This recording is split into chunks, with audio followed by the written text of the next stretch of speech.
the Rock Island City Council due to the disaster declaration issued by Governor Pritzker.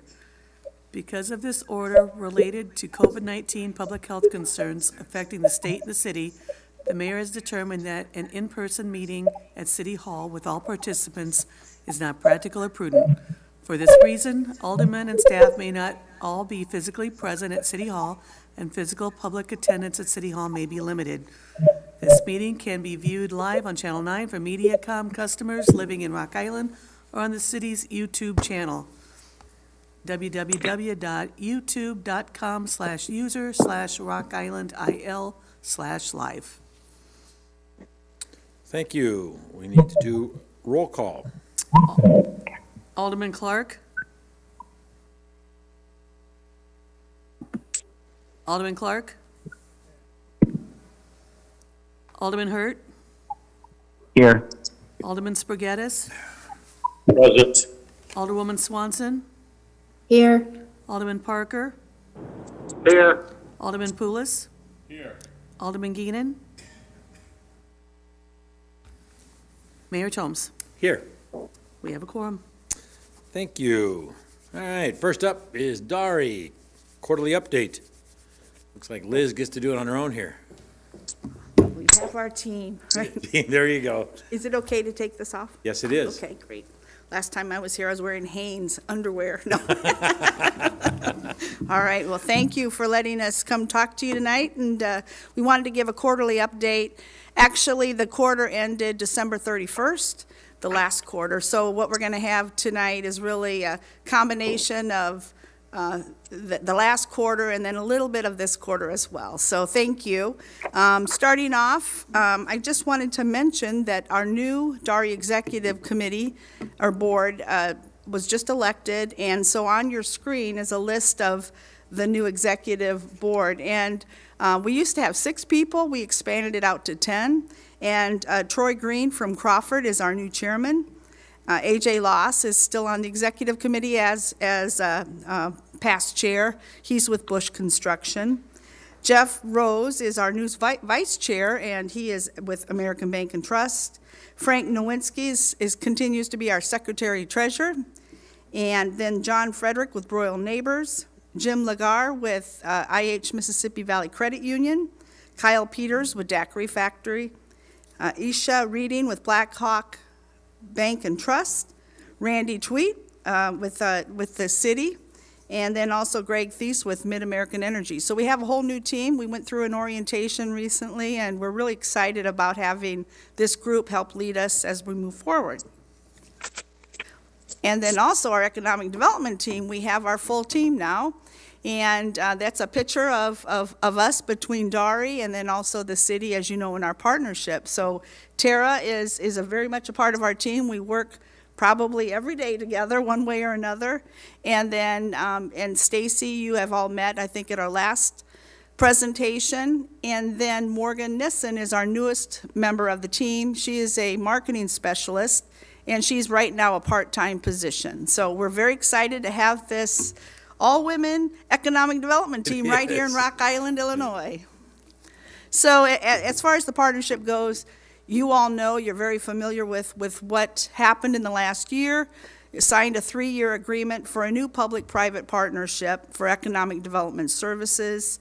And then also we put together a team that's a collaborative team between the city and Dari.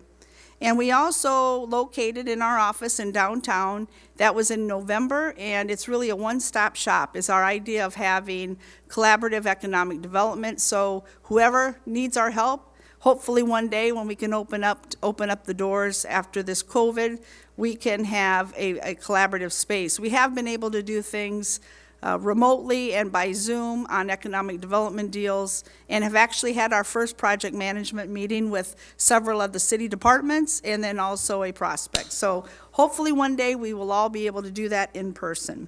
So one of the key things too is that we've had also coordinated organizational processes in identification of roles and responsibilities. So we're all working on, we're all from the same page, and we're working collaboratively. So it's been going real well so far.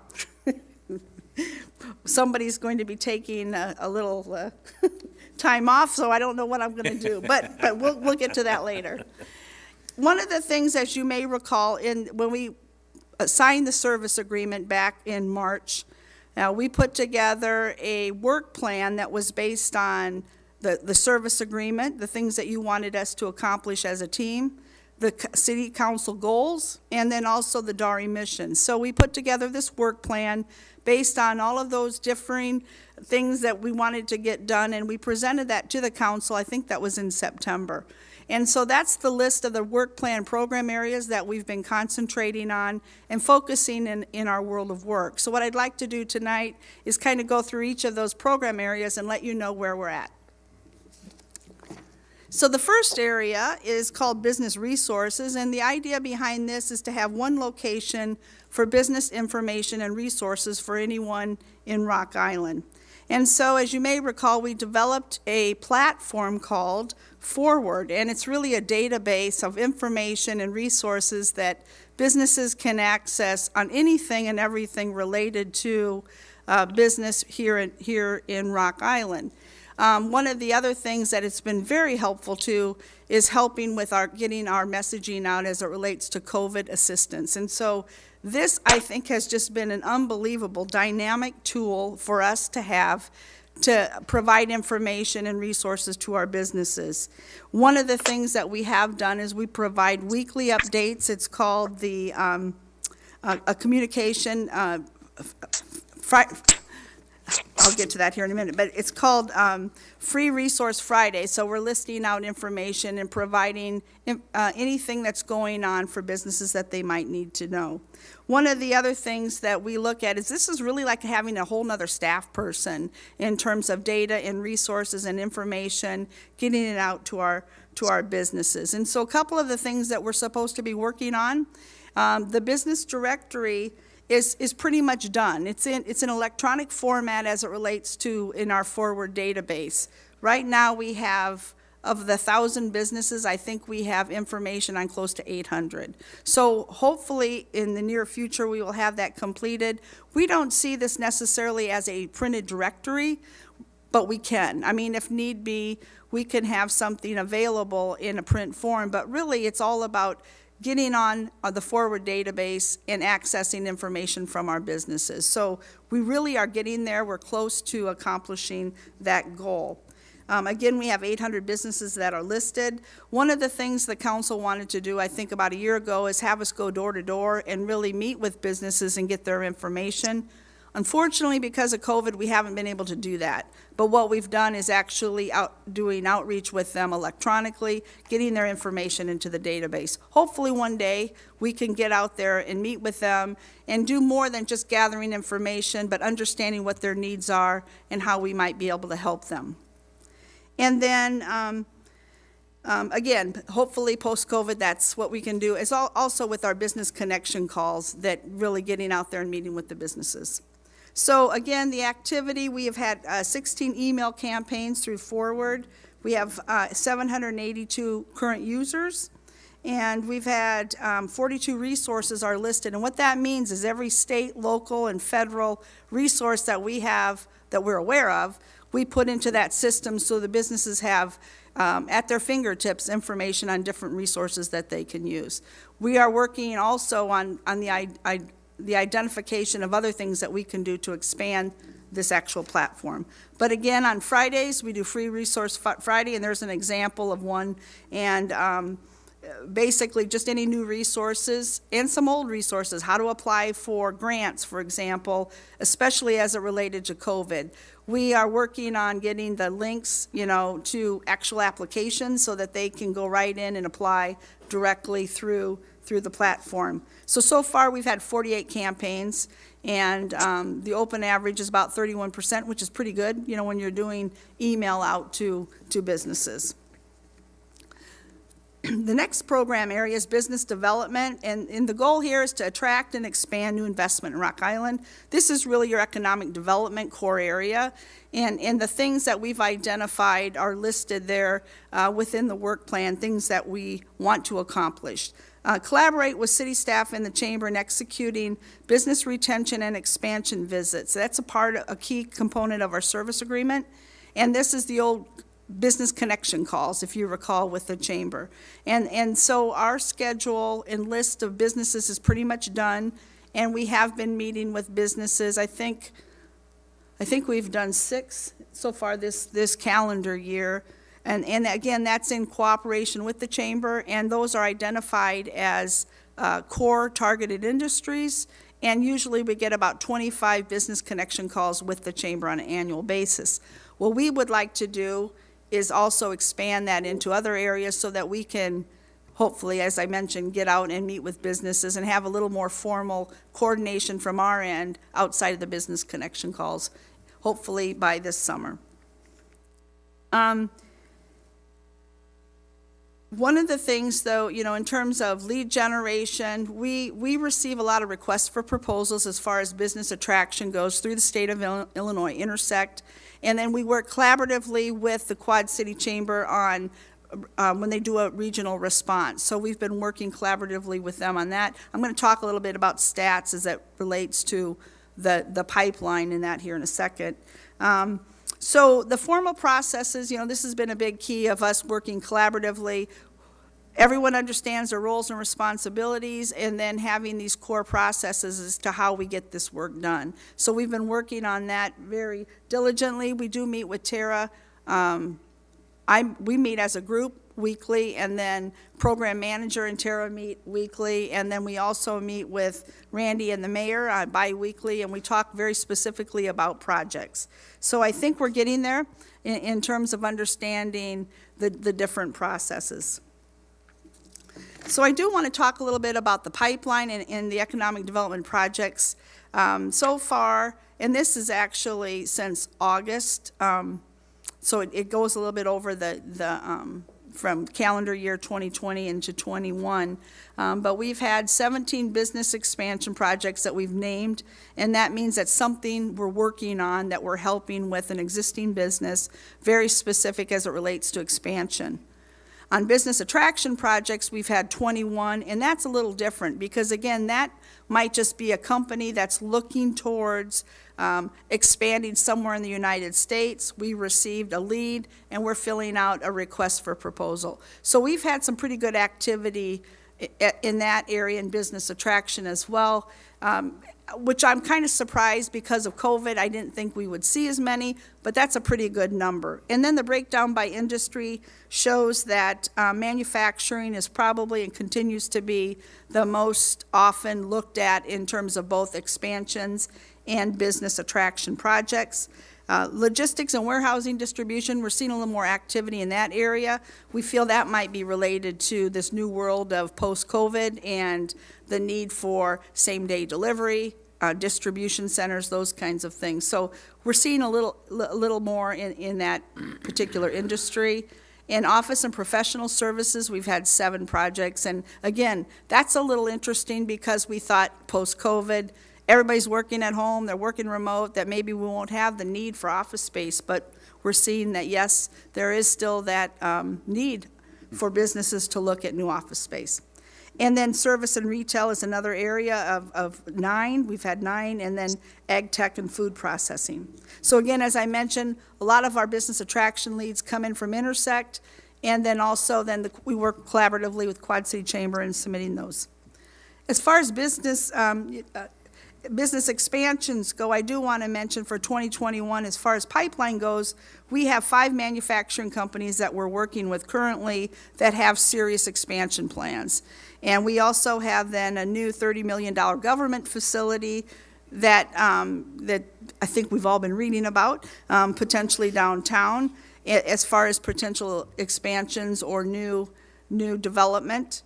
And then we have a $4 million office building. This would be new downtown, and this is also one that we're working, not necessarily it's going to happen, but one that we're working very hard on. We also have an adaptive reuse of a downtown building, about $3.5 million.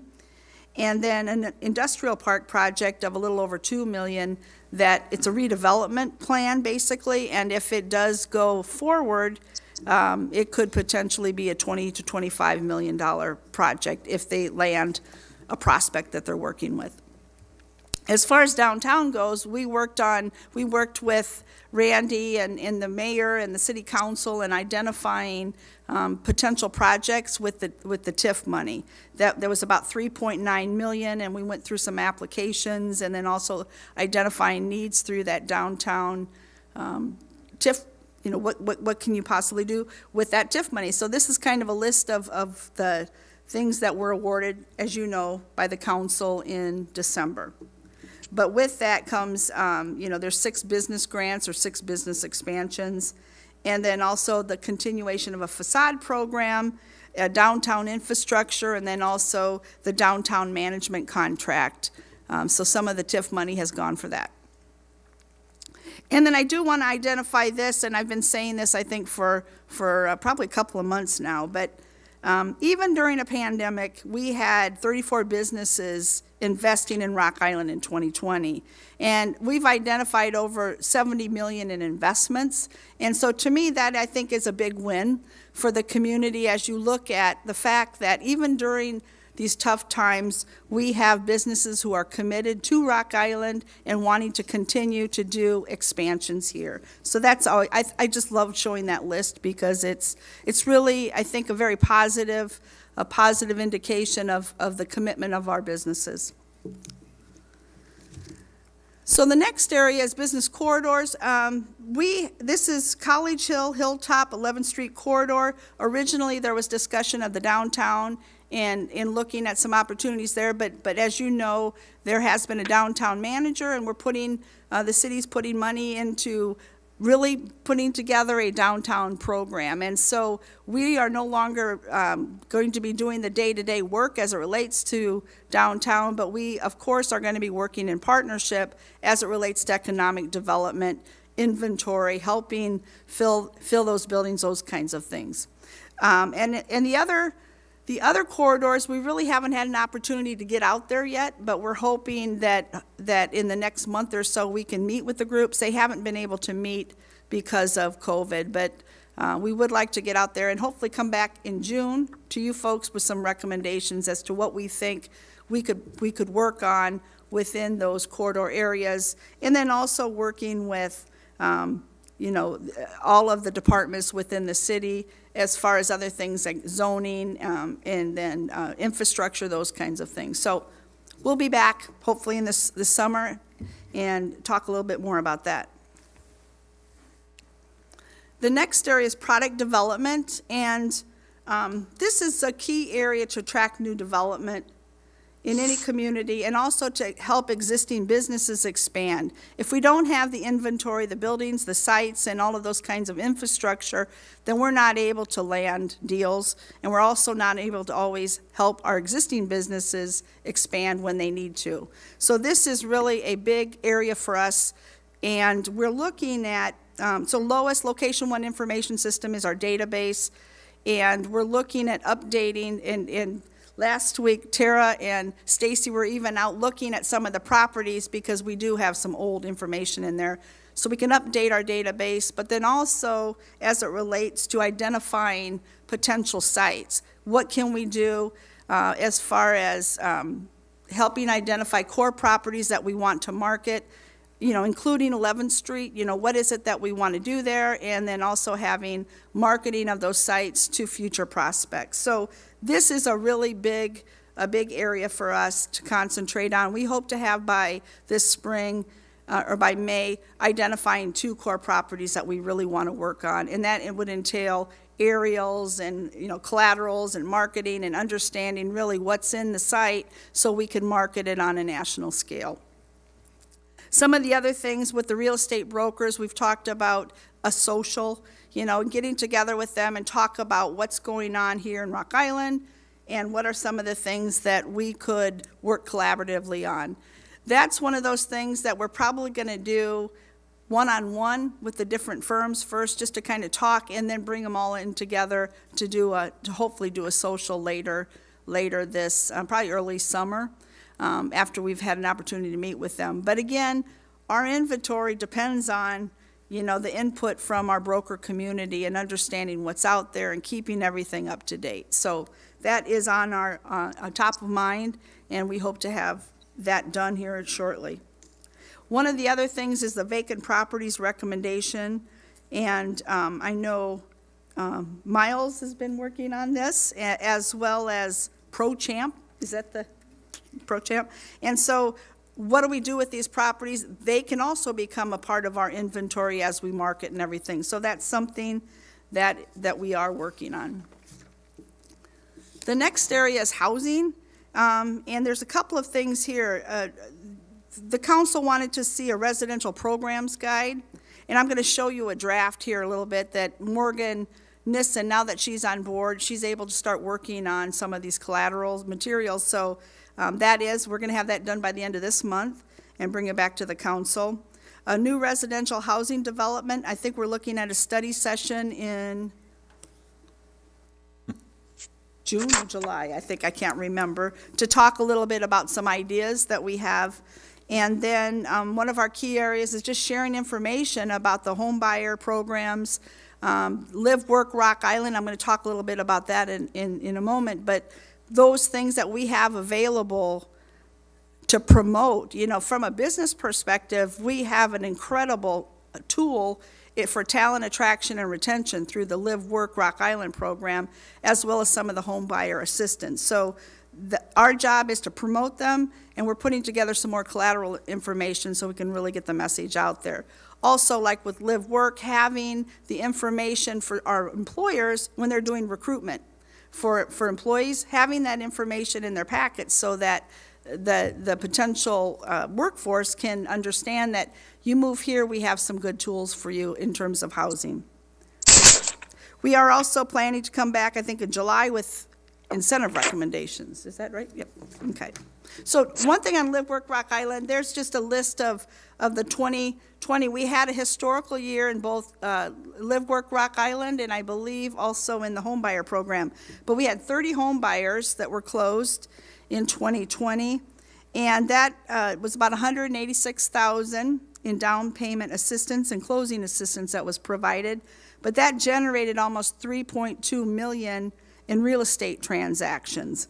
And so what does that do for us? In the city, that's new property tax revenue, bottom line, and it's a great opportunity for us and for new residents here. And so the average assistance was about $5,600 for the average down payment assistance per home buyer. And then also it generated some pretty good real estate commissions for our broker community.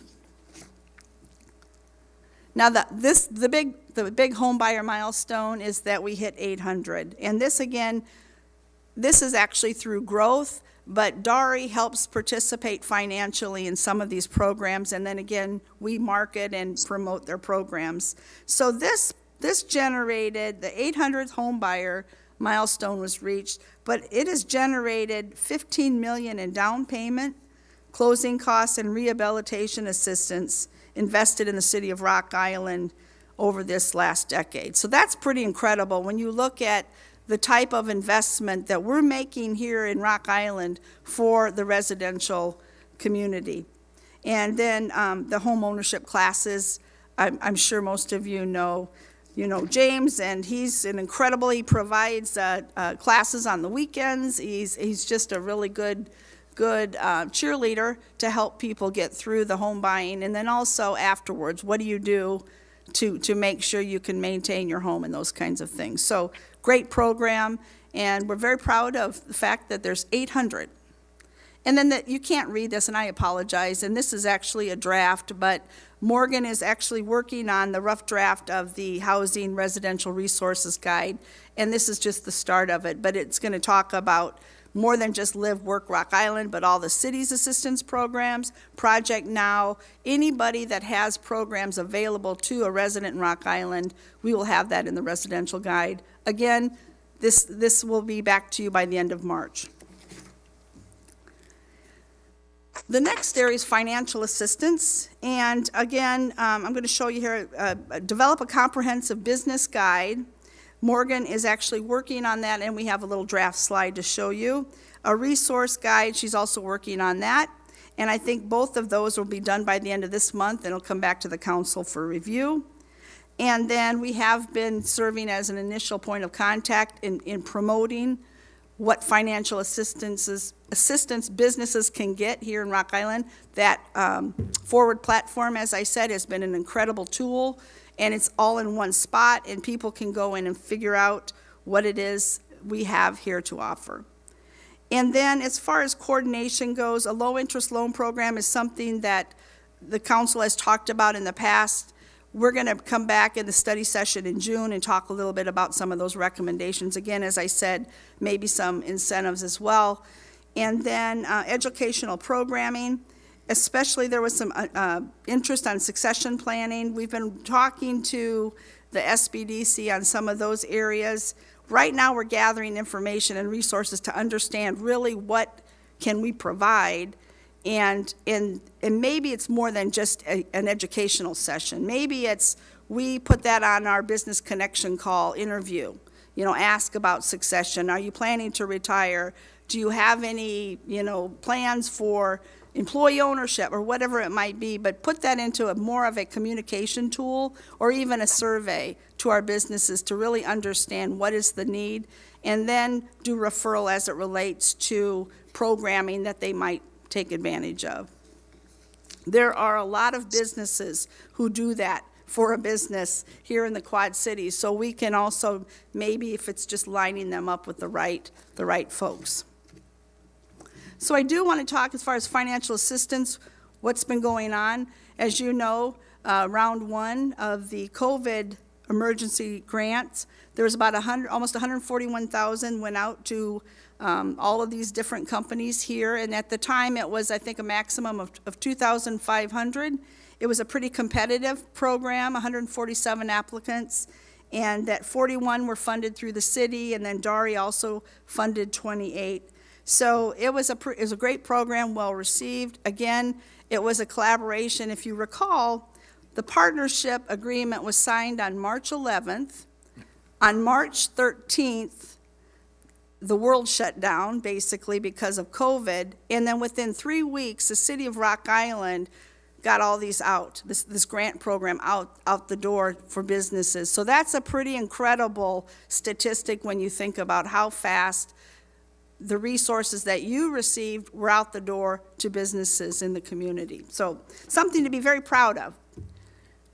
The second round, round two, it's still out there. I think we have probably 90,000 left, maybe, or 90 and 100.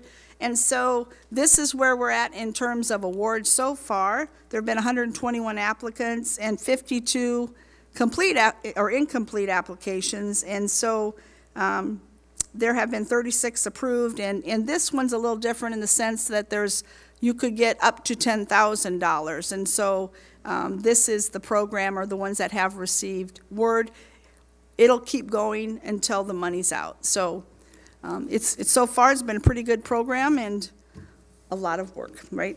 I'm going to interject, those are grants, not loans. Yes, did I say loans? No, you did not. Oh, yeah, I just no. want to make sure that it emphasized, because that to me is a large deal, is grants, because Absolutely. people are burdened already with loans and everything else, and Yes. so these yeah. are grants. Yes, yes.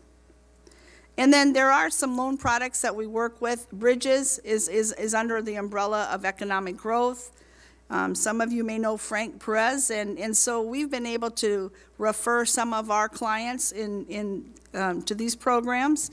And there's some pretty good products out there right now. And actually, there was some COVID money. The first 4 recipients were Rock Island businesses, as a note. But this is a summary of the Rock Island loan recipients under Bridges program in the last 6 months. So programs for 2021, again, we're talking about the business guide, and we want to have, more information on the programs and what is it that we're going to be recommending. We really need to understand what's the gap, who's not able to get what they need or help. So we're still working on that. But programs for 2021, this is the list of the Dari programs that we're going to fund this year. Last year, you may recall that Dari funds for programs was put on hold, and all the dollars went to help with those COVID grants. So the DIY Rock Island program is gonna be back in play. Rock Start program, and this is the first and only startup grant funding initiative. And then the Storefront Improvement Program, this is basically helps with facade. There were 2 awards in the last quarter. Curry Out, they had a parking lot renovation on 30th Street. And then the Speakeasy signage over on 3rd Avenue was funded through that program. And Discover Rock Island Events, this is really a little micro grant to help businesses if they're going to be doing some sort of a special promotion. And so there will be a competitive grant for that. Again, as we get into our business guide, which you can't hardly see this and I apologize, but this is going to be interactive and it's going to include both the resources available and then also how to do business, kind of a step 1, step 2, get your business plan, all those kinds of things. And so this will be expanded out to include all the city programs as well, but that's still being worked on with Tara and Morgan. In marketing and communication, this is what we're so excited about. Morgan is on board. She began January 25th and she hit the ground running. She is a part-time position, but she's doing full-time work, and we're really excited to have her here.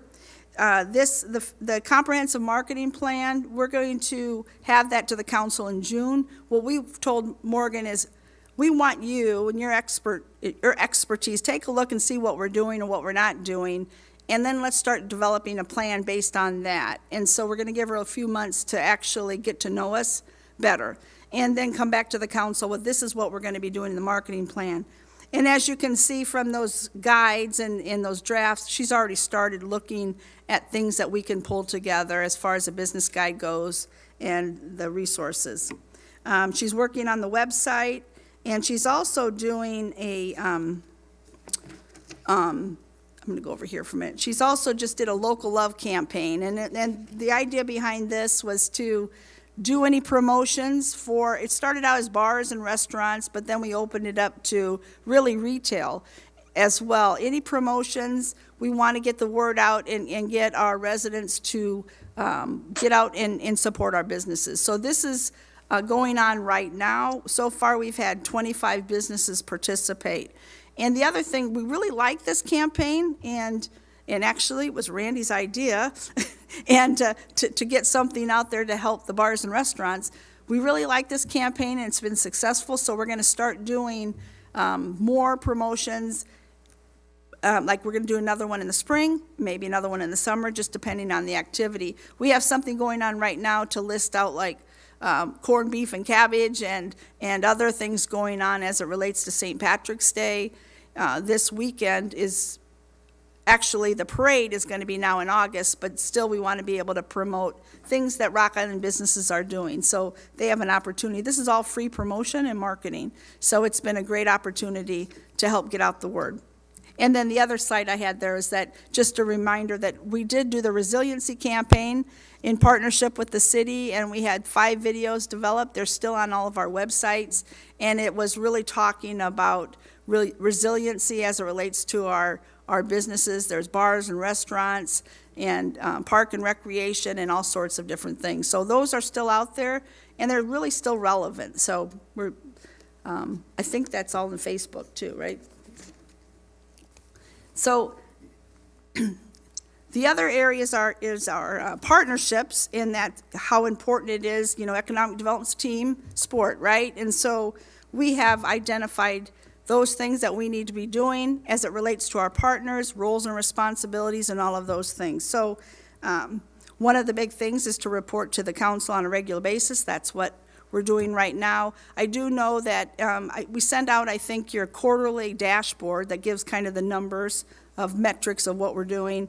And then we also had the newsletter annual report in your information. But we do want to report quarterly what we're doing, and keep you guys up to date on that. I do want to mention that, so like on the, we do meet, I think I did mention that, though we do meet regularly, and we report out our projects to Randy as well, and then we also work on our project management.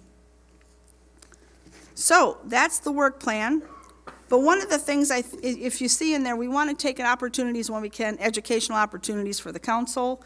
And so one of the things I want to just quickly talk about tonight, And some of you may have seen this during the Dari board meeting, but I want to talk a little bit about, or what our goal here is to start educating our businesses and our community to understand what it's like to operate a business here.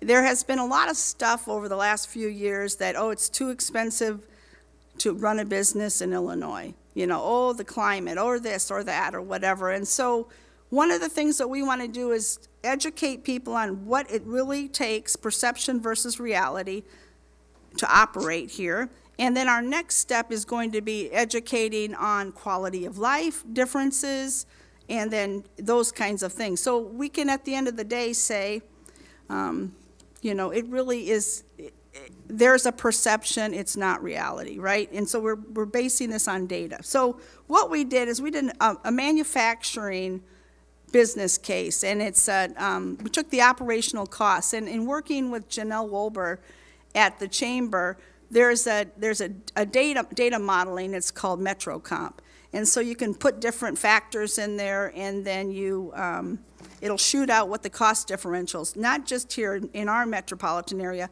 but all over the United States. So we put together a scenario of an industrial manufacturing company, 50,000 square feet, and it was a lease space, and they had a workforce of about 90 employees. And so this is in Rock Island, right, or in the Illinois Quad Cities. And so we had her run what would be the difference of being in Iowa Quad Cities versus Illinois Quad Cities if you had that same manufacturing 50,000 square feet lease space. And so the annual operating costs, so the Iowa Quad Cities was about $5,698,846,000 total operating costs. To do that same thing in Rock Island or Illinois Quad Cities was $5,704,900. So the differences between the two was about $6,000. And really the big difference was in fringe and mandated benefits. And in this case, there's no property tax because it's leased. But I'm going to show you some things here so that fringe and mandated benefits, if you look at in the Iowa Quad Cities, workers' compensation of those 90 employees in those same positions, what the difference is about $4,000 more in the Iowa Quad Cities under workers' comp. In unemployment insurance, the difference in Illinois is about $10,182. So when you look at the end of the day, that's where that $6,000 differential is on a leased building, 50,000 square feet, 90 employees. Now, again, like I said, there isn't any property tax that's included in the lease. But if you look at, I just wanted to point something out here under property tax, because sometimes it's like, oh, property tax is so much more, you know, in Illinois. But if you look at this, the differential, the tax rate in Iowa is 3.24%, Illinois Quad Cities 7.9%.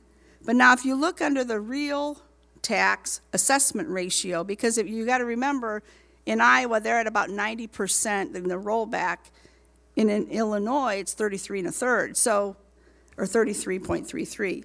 And so that effect, you have to look at the effective tax rate. So in Iowa that's 2.91%, and in Illinois it's 2.63%. So even though you have a tax rate that's higher, it's actually, when you look at the real property tax rate, the effective tax rate, it's lower.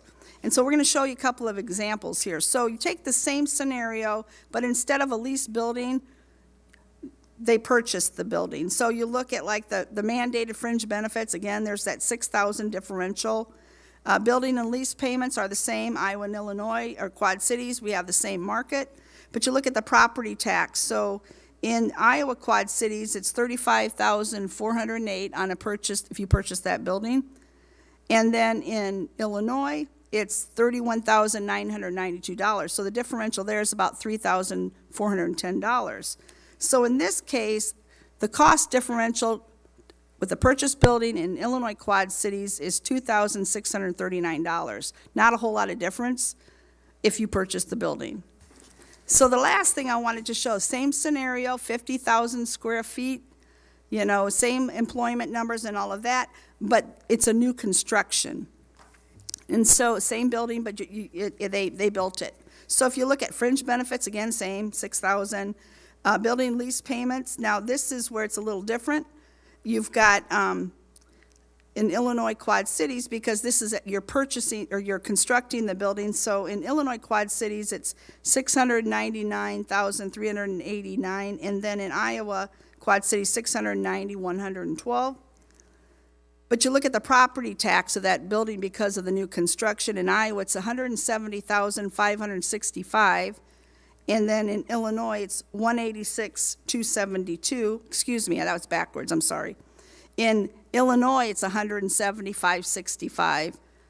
And then in Iowa, it's 186,272. So the difference is 15,707. It costs more property tax in Iowa under that new construction. So the differential at the end of the day is $376. So the point of this rambling, two wonky numbers though, is that there isn't that big of a difference. And in this case, Illinois Quad Cities is actually a better deal when you start looking at new construction. So our point of this is just to say, first of all, when people say it's cheaper to be in Iowa, that's not necessarily the case. And also, we're the same market. I mean, I think if this shows anything, we are the same economy, we're the same market. Iowa Quad Cities is not our competition. Probably other metropolitan areas, in this case of manufacturing, is probably, you know, North Carolina, Tennessee, Mississippi, or somebody along that. It's not we are a regional economy. So just wanting to point that out and also educate that, you know, operating your business in Rock Island is not that expensive. I don't know how much you have left. We got to watch. I'm done. Can I give the other group much time? Done. That's it. Not that I hate to cut you off. Nope, I'm done. Any questions? Is it council have any questions? Are you still there? I don't hear anybody. No question. Thank you. Thank you very much. Thank you. Sorry. Thank you very much. No, you're fine. It's great information, a lot of hard work. So thank you. Great collaboration. All right. Linda, I don't know who's up first. How are you going to do? Linda? Yeah.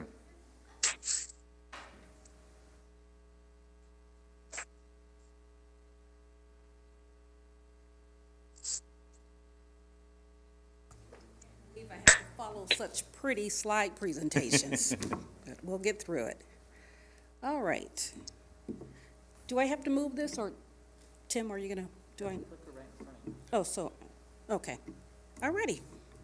So good evening. I am here to present information about local bidder preferences within the purchasing policy. First, we will take a look at the definition and restrictions of such policies. Next, we will go over common types of preferences. Then, we will review the City of Rock Island's policy related to local preferences, as well as other Illinois cities. And lastly, I will provide a list of advantages and disadvantages of such policies.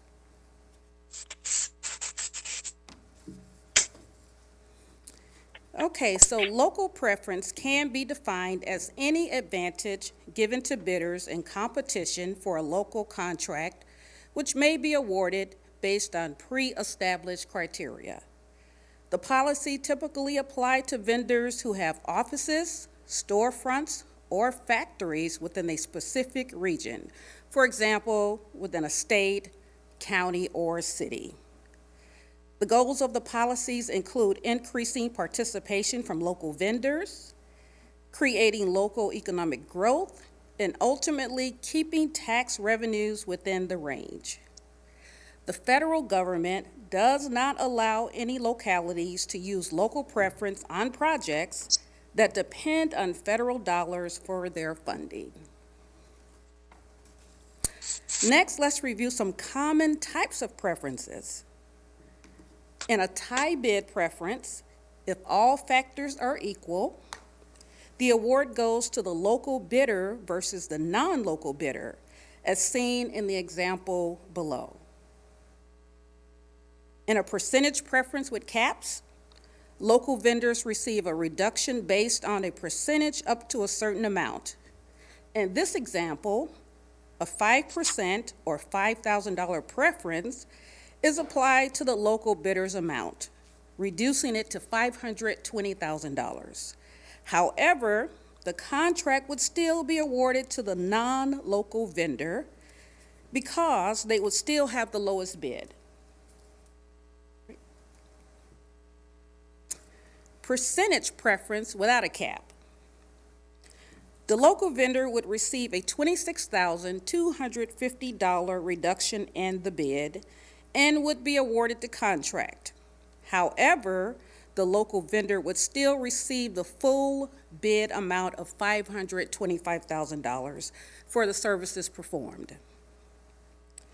The next preference, ability to match low bid. Based on the example below, although the local vendor has the winning bid amount based on the 5% preference, he or she would be required to accept the lower payment for services in order to be awarded the bid. Now let's look at the City of Rock Island's policy in reference to local purchase preferences. In categories A through C, which includes goods and services exceeding $5,000, the policy states that Rock Island vendors will be included in the solicitation of any goods and services. Category D, which includes cost equal to or less than $5,000, states that purchases should be made from Rock Island vendors if they provide competitive pricing. Other Illinois communities. City of Champaign. In April of 2017, the City Council amended the purchasing policy ordinance to include local purchasing preferences. As illustrated below, based on the bid amounts, preferences range from 1% to 4%, with caps for vendors within the city, and 0.5% to 2% also with caps for vendors within the county.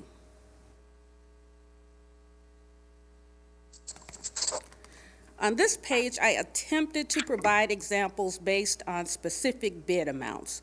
For a $50,000 bid, the local vendor would receive a $2,000 reduction, while local county vendors would receive a $1,000 reduction.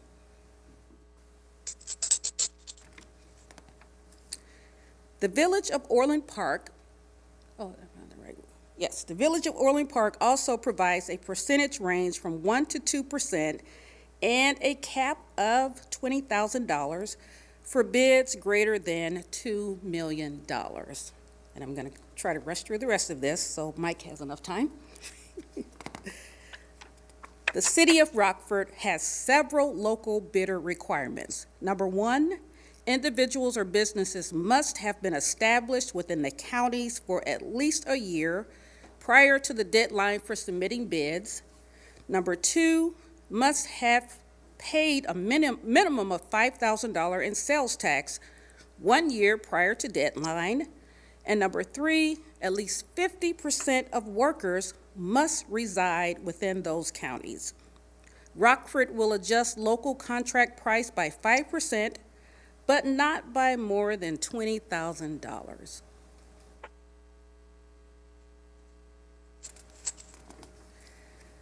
The City of Joliet preference only applies to bids in excess of $20,000 and must be within 2% of the non-local qualified bidder. Village of Oswego applies a 5% preference to local bidders and caps it at $10,000. The finance director stated that only once in 3 years has a contract been awarded based on the local bidder preference. The City of O'Fallon provides a preference of the lesser of 2% or $2,000. The finance director there stated that the bidder preference has been used once or twice in the last 3 years. So in conclusion, some advantages. It encourages businesses to stay or to relocate within the city, increases local tax revenue, represents commitment to local businesses, improves relationships with local businesses. Some disadvantages: increased cost and decreased competition, potential for reciprocal action by other communities, increased administration to oversee policy, increased risk of challenge to the procurement process. And one last note, the cities of Moline and East Moline do not have local preferences in their purchasing policy. Any questions on any of my slides? No questions from the council? So is this something council wants to pursue? It frequently comes up when, on certain contracts, specifically for professional services. This is Alderwoman Swanson. I think I'm echoing here. So I am not at all in favor of this, simply because last fall, Alderman Poulos and I were literally looking for $20,000, $30,000, $50,000 to cut to the budget in order to have a 0% tax increase. And I don't think the city of Rock Island at this time is in a financial position to be able to just gift money to quote unquote local businesses, because they're local businesses. I mean, that's part of the bid process. We all know if you're in a bid situation, you all know how everybody else is going to probably bid. So you bid according to win the package. And when I looked at the bid tabulation thing, it seemed like it was pretty well spread across the board with different businesses getting it. But I don't think we're in the financial position at this point to look at gifting money to local businesses. And I'm not so sure they would want it, because all it's going to take is Moline and East Moline to institute a similar policy, and those Rock Island businesses are going to lose bids.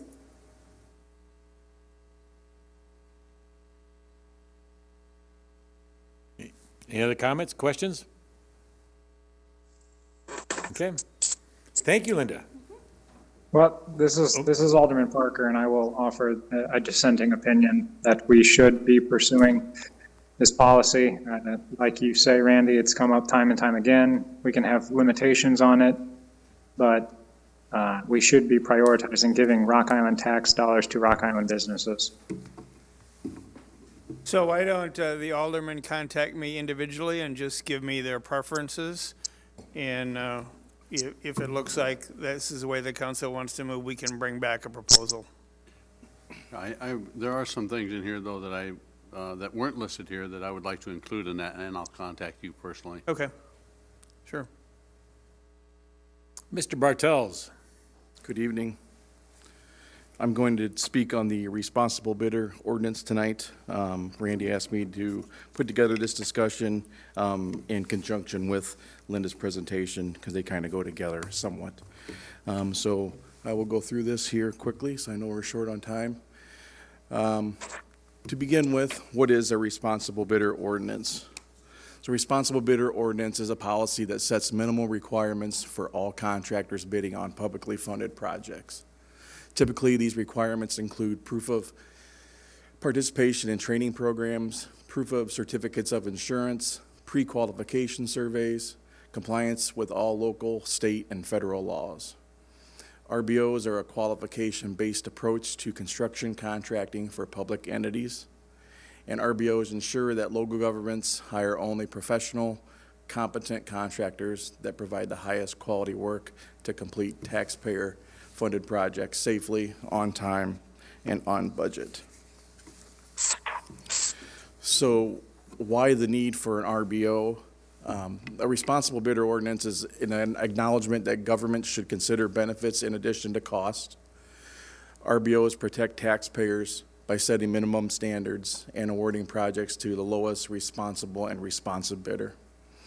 And RBOs also increase the likelihood that local contractors will win bids, keeping tax dollars in the community and supporting the local economy through increased consumer demand.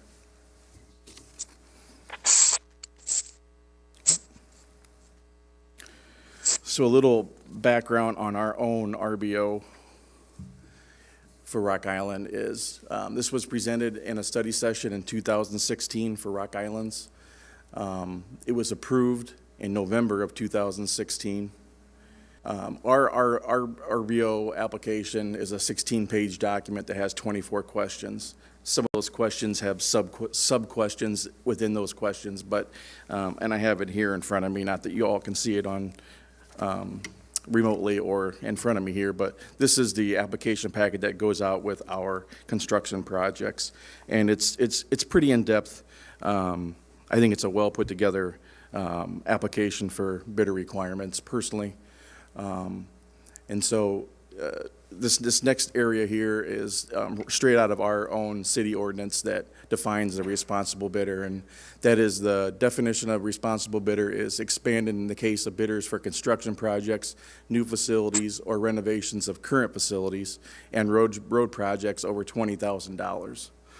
In determining who is the lowest responsible bidder, the city may consider those factors set out in 55 Illinois compiled statutes.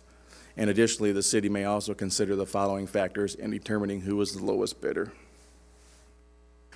And I know this is very hard to see, but this is basically straight out of our ordinance that I just referred to on all the factors there. And what you'll find going forward when we go through here, when we compare these. So I was asked to look at Rockford, Illinois' responsible bidder ordinance. Rockford was approved and published on January 6th of this year. They combined their bidder requirements into their rules governing their purchasing ordinance, so it's combined with their purchasing ordinance. During the review of the requirements for Rockford, most of their information that's requested in the bidder requirements was very similar to what Rock Island has, or other municipalities as well. It's easier to mention the differences rather than what it was similar. So some of those differences are the projects over $25,000 are subject to the bidder requirements. Rock Island's is $20,000 where we institute the bidder requirements for Rock Island. They require evidence demonstrating bidders' good faith effort toward providing employment opportunities for residents to work as craft persons, consistent with the racial, ethnic, and gender demographics of the labor force available in the county. And so number 3, additional requirements for public works or construction contracts over $50,000. A qualified bidder for purposes of public works or construction contracts over $50,000 shall require submission of proof of compliance with the following criteria. So participation in apprenticeship and training programs applicable to the work to be performed on the project, which are approved and registered with the United States Department of Labor Office of Apprenticeship and Training or its successor organization for all trades that will be in the contractor's or his subcontractor's employment, with each worker receiving the required apprenticeship training appropriate to his trade. This required evidence shall include, but is not limited to, a copy of all applicable apprenticeship standards or apprenticeship agreements for any apprentices who will perform work on the public works or construction project. And lastly, they require subcontractors to submit all information and supporting documentation needed to establish full compliance with all bidder requirements. That's pretty much different, or that's a big difference there as well. Most others, when the prime contractor is submitting, they're submitting their responsible bidder for the prime contractor.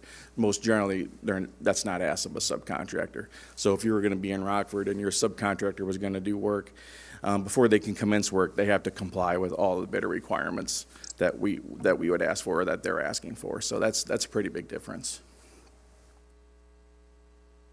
I'm not going to spend a whole lot of time on this slide because Linda pretty much just covered this, but this again was in their purchasing, for the governing of purchasing, which basically talks about the local business adjustment for the 5% of the contract price up to $20,000 for local business preference. So East Moline, our neighboring city, they approved theirs on August 19th, 2019, and it's in form of a resolution, not an ordinance. So their East Moline's resolution and factors are identical to Rock Island's RBO ordinance. So you can I have it in front of me here too, but it basically is word for word on the factors that we asked for in our ordinance. Theirs is exactly the same. No dollar amount specifically specified in the resolution, but by Illinois compiled statutes, that would require $25,000 for their responsible bidder. Moline is the newest approved. They were approved on February 2nd of 2021 and included in their purchasing ordinance as well, just like Rockford.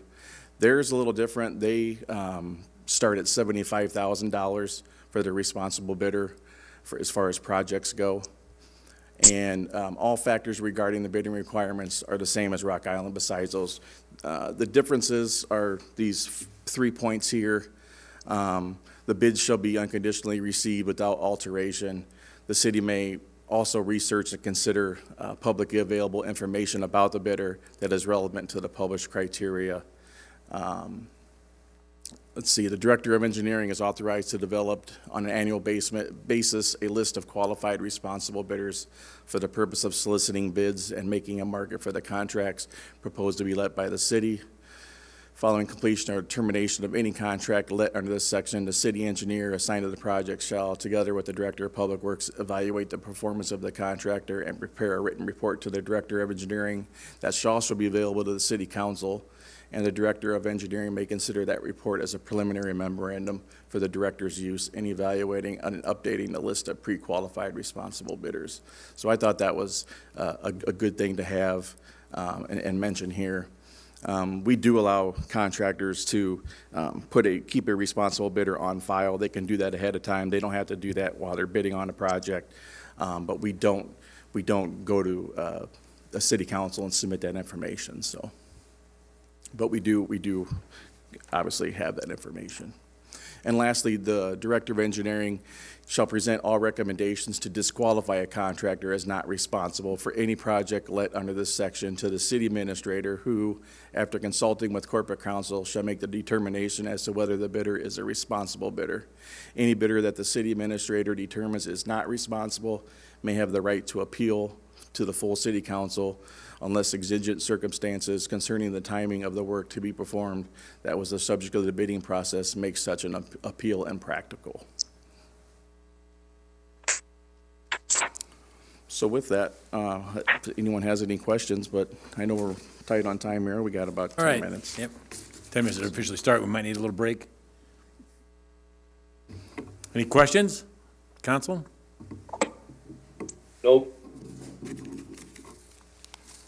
So if any council members have any thoughts on that after they've listened to the presentation, then review, the information in more detail. If you have any comments or suggestions, feel free to send those to me. And if it looks like we want to make some adjustments, then we'll bring that forward to council. Thank you. Great. Thank you. That does conclude the study session. We will start the city council at 6:45.